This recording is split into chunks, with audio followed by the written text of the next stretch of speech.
क्या स्कूल बच्चों को असली जिंदगी के लिए तैयार करता है? मेरे मम्मी डैडी कहते थे, मेहनत से पढ़ो और अच्छे नंबर लाओ, क्योंकि ऐसा करोगे तो एक अच्छी तनचवाह वाली नौकरी मिल जाएगी। उनके जीवन का लक्ष्य यही था कि मेरी बड़ी बहन और मेरी कॉलेज की शिक्षा पूरी हो जाए। उनका मानना था कि अगर कॉलेज की शिक्षा पूरी हो गई तो हम जिंदगी में ज्यादा कामयाब हो सकेंगे। जब मैंने 1976 में अपना डिप्लोमा हासिल किया, मैं फ्लोरिडा स्टेट यूनिवर्सिटी में अकाउंटिंग में इसके साथ ग्रेजुएट हुई और अपनी कक्षा में काफी ऊंचे स्थान पर रही तो मेरे मम्मी डैडी का लक्ष्य पूरा हो गया था। यह उनकी जिंदगी की सबसे बड़ी उपलब्धि थी। मास्टर प्लान के हिसाब से मुझे एक बिग है अकाउंटिंग फर्म में नौकरी भी मिल गई। अब मुझे उम्मीद थी एक लंबे करियर और कम उम्र में रिटायरमेंट की। मेरे पति माइकल भी इसी रास्ते पर चले थे। हम दोनों ही बहुत मेहनती परिवारों से आए थे जो बहुत अमीर नहीं थे। माइकल ने ऑनर्स के साथ ग्रेजुएशन किया था, एक बार नहीं बल्कि 2 बार, पहली बार इंजीनियर के रूप में और फिर लॉ स्कूल थे। उन्हें जल्दी ही पेटेंट लॉ में विशेषज्ञता रखने वाली वॉशिंगटन डीपोर्ट तहसील की एक मानी हुई लॉ फर्म में नौकरी मिल गई और इस तरह उनका भविष्य भी सुनहरा लग रहा था। उनके करियर का नवथा साराम था और यह बात तय थी कि यह भी जल्दी रिटायर हो सकते थे। हालांकि हम दोनों ही अपने करियर में सफल रहे, परंतु हम जो सोचते थे हमारे साथ ठीक वैसा ही नहीं हुआ। हमने कई बार नौकरियों बदली, हालांकि हर बार नौकरी बदलने के कारण सही थे, परंतु हमारे लिए किसी ने भी पेंशन योजना में निवेश नहीं किया। हमारे रिटायरमेंट फंड हमारे खुद के लगाए पैसों से ही बढ़ रहे हैं। हमारी शादी बहुत सफल रही है और हमारे 3 बच्चे हैं। उनमें से 2 कॉलेज में हैं और तीसरा अभी हाई स्कूल में गया ही है। हमने अपने बच्चों को सबसे अच्छी शिक्षा दिलाने में बहुत सा पैसा लगाया। 1996 में एक दिन मेरा बेटा स्कूल से घर लौटा। स्कूल से उसका मोहभंग हो गया था। वह पढ़ाई से ऊब चुका था। मैं उन विषयों को पढ़ने में इतना ज्यादा समय क्यों बर्बाद करूं जो असल जिंदगी में मेरे कभी कदम नहीं आएंगे। उसने विरोध किया। बिना सोचे विचारे ही मैंने जवाब दिया, क्योंकि अगर तुम्हारे अच्छे नंबर नहीं आए तो तुम कभी कॉलेज नहीं जा पाओगे, चाहे मैं कॉलेज जाऊं मान जाऊं। उसने जवाब दिया, अगर तुम कॉलेज से ग्रेजुएट नहीं हुए तो तुम्हें कोई अच्छी नौकरी नहीं मिलेगी। मैंने एक माँ की तरह चिंतित और आतंकित होकर कहा, बिना अच्छी नौकरी के तुम किया तरह अमीर बनने के सपने देख सकते हो। मेरे बेटे ने मुस्कुराकर अपने सिर को बोरियत भरे अंदाज में हिलाया। हम ये चर्चा पहले भी कई बार कर चुके थे। उसने अपने सिर को झुकाया और अपनी आंखें घुमाने लगा।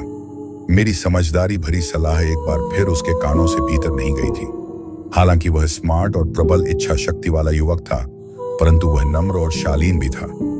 मम्मी, पुराने बोलना शुरू किया और भाषण सुनने की बारी अब मेरी थी। समय के साथ मलिए, अपने चारों तरफ देखिए, सबसे अमीर लोग अपनी शिक्षा के कारण इतने अमीर नहीं बने हैं। माइकल जॉर्डन और मैडोना को देखिए, यहां तक कि बीच में ही हार्वर्ड छोड़ देने वाले बिल गेट्स ने माइक्रोसॉफ्ट कायम किया। आज वे अमेरिका के सबसे अमीर व्यक्ति हैं और अभी उनकी उस भी 30 से 40 के बीच ही है। और उस बेसबॉल पिचर के बारे में तो आपने सुना ही होगा, जो हर साल $40 लाख से ज्यादा कमाता है, जबकि उस पर दिमागी तौर पर कमजोर होने का लेबल लगा हुआ है। हम दोनों काफी समय तक ग्रुप रहे। अब मुझे यह समझ में आने लगा था कि मैं अपने बच्चे को वही सलाह दे रही थी जो मेरे माता पिता ने मुझे दी थी। हमारे चारों तरफ की दुनिया बदल रही थी, परंतु हमारी सलाह नहीं बदली थी। अच्छी शिक्षा और अच्छे पेड़ हासिल करना अब सफलता की गारंटी नहीं रह गए थे और हमारे बच्चों के अलावा यह बात किसी की समझ में नहीं आई थी। मम्मी, उसने आगे कहा, मैं डैडी और आपकी तरह कड़ी मेहनत नहीं करना चाहता। आपको काफी पैसा मिलता है और हम एक शानदार मकान में रहते हैं जिसमें बहुत से कीमती सामान हैं। अगर मैं आपकी सलाह मानूंगा तो मेरा हाल भी आपकी ही तरह होगा। मुझे भी ज्यादा मेहनत करनी पड़ेगी ताकि मैं प्यादा टैक्स भर सकूं और कर्ज में डूब जाऊं। वैसे भी आज की दुनिया में नौकरी की सुरक्षा बची नहीं है। मैं यह जानता हूं कि छोटे और सही आकार की फर्म कैसी होती है। मैं यह भी जानता हूं कि आज के दौर में कॉलेज के स्नातकों को कम तनख्वाह मिलती हैं, जबकि आपके जमाने में उन्हें ज्यादा तनख्वाह मिला करती थी।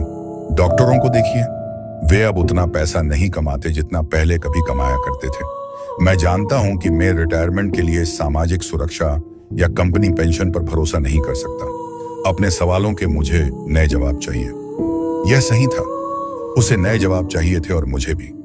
मेरे माता पिता की सलाह उन लोगों के लिए सही हो सकती थी जी 1945 के पहले पैदा हुए थे, पर यह उन लोगों के लिए विनाशकारी साबित हो सकती थी जिन्होंने तेजी से बदल रही दुनिया में जन्म लिया था।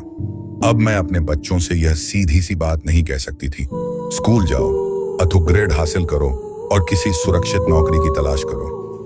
मैं जानती थी कि मुझे अपने बच्चों की शिक्षा को सही दिखा देने के लिए नए तरीकों की खोज करनी होगी। एक माँ और एक अकाउंटेंट होने के नाते मैं इस बात से परेशान थी कि स्कूल में बच्चों को छंद संबंधी शिक्षा या वित्तीय शिक्षा नहीं दी जाती। हाई स्कूल खत्म होने से पहले ही आज के युवाओं के पास अपना क्रेडिट कार्ड होता है। यह बात अलग है कि उन्होंने कभी धन संबंधी पाठ्यक्रम में भाग नहीं लिया होता है और उन्हें यह भी नहीं पता होता है कि इसे किस तरह निवेश किया जाता है। इस बात का ज्ञान तो दूर की बात है कि क्रेडिट कार्ड पर चक्रवृद्धि ब्याज की गणना किस तरह की जाती है। इसे आसान भाषा में कहें तो उन्हें धन संबंधी शिक्षा नहीं मिलती और यह ज्ञान भी नहीं होता कि पैसा किस तरह काम करता है। इस तरह में उस दुनिया का सामना करने के लिए कभी तैयार नहीं हो पाते जो उनका इंतजार कर रही है। एक ऐसी दुनिया जिसमें बचत से ज्यादा खर्च की महत्व दिया जाता है।